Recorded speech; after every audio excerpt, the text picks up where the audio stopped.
While coming here to Akron, I was looking around at all of the businesses, looking at the buildings, and I did not notice one glass broken.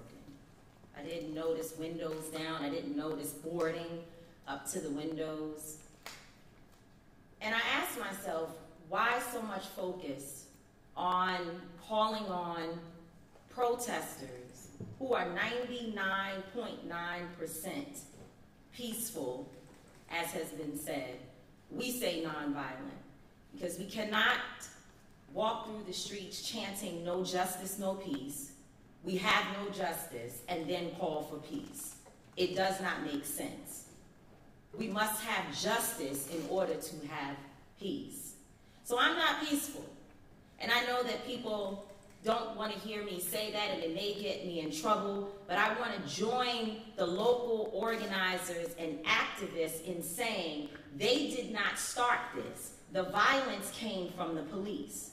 And we need to do as Bishop Clark said today, reclaim the narrative. And that narrative should be arrest the cops.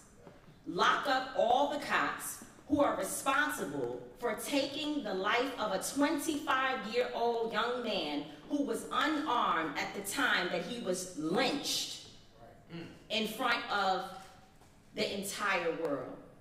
That is what we should be saying.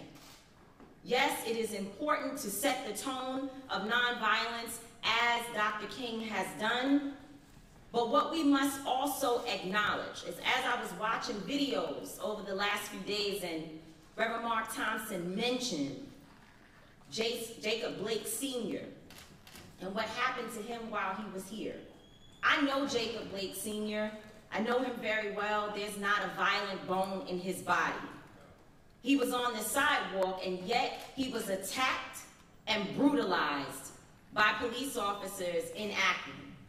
Breonna Taylor's aunt, attacked, arrested for no reason, because she was outside calling for justice after being traumatized from her niece being shot to death, sleep in her home.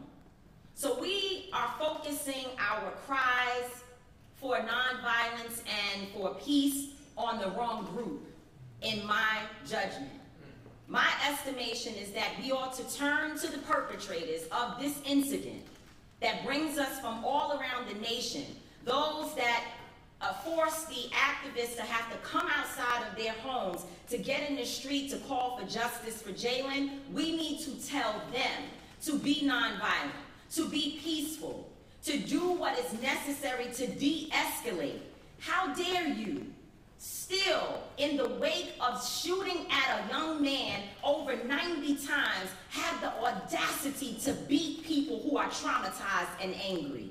Shame on the Akron Police Department, and shame on those of us who sit in our homes and know that we ought to be outside, because but for the grace of God, it could be any one of us today, tomorrow, and until we are able to root out the real cause of the problem, which is white supremacy running rampant in this nation and the racism towards black, young African Americans, old African Americans, women, men. Because one thing we know for sure is that the police officers, whoever they may be, they come from many diverse backgrounds. We can't say only white people, only white officers shoot people. We know that that's not true.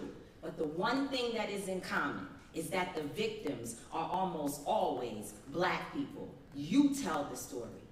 You tell the story and tell it properly. Stop the violence, Akron Police Department. Thank you.